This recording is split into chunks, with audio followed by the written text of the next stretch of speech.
Hello,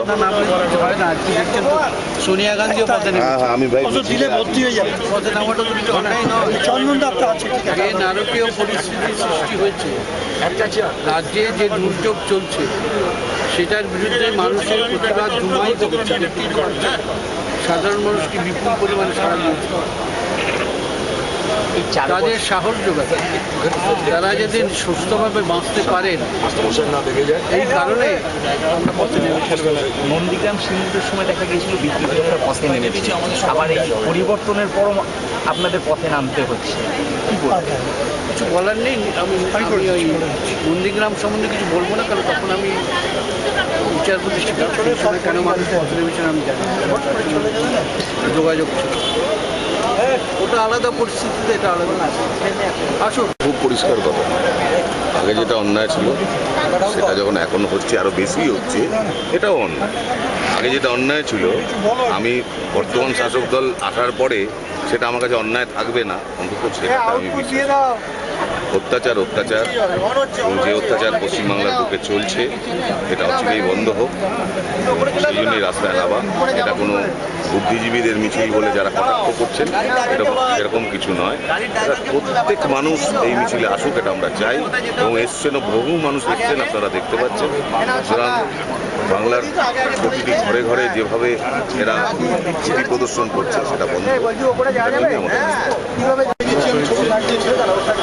নর্মালিভাবে সাধারণ মানুষকে আঘাত করছে নতুন শাসন,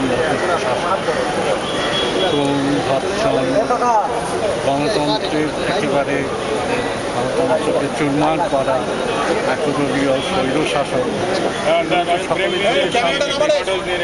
কোনোরকম প্রতিবাদ, কোনোরকম বিরোধিতা সহ্য করছে।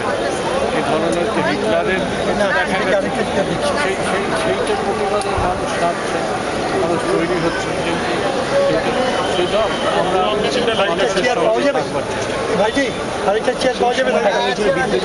পরিবর্তন চাইছিল, আপনারাও কি সেই? না, আমরা পরিবর্তন চাইছিলাম না। যখন হয়েছে সাধারণ মেনে নিয়েছি, কিন্তু এই পরিবর্তন আমরা চাইনি। হয়তো সাধারণ মানুষ 2016 আবার আসছে নির্বাচন, তাহলে কি পরিবর্তন ঘটবে? আমি জ্যোতিষী বিশ্বাস করি না, এই সম্বন্ধে আমি কিছু বলছি না। অনেকেই তো বলছেন এই মিছিল আসলে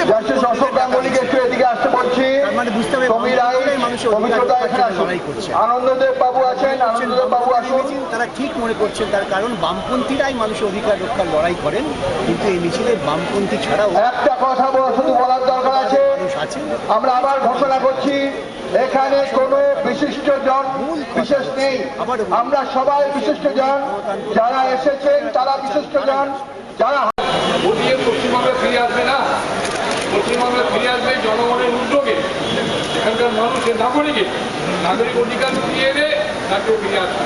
এই জন্য আমরা সবাইকে বেশি করে আসুন, অংশগ্রহণ করুন, প্রতিবাদ করুন।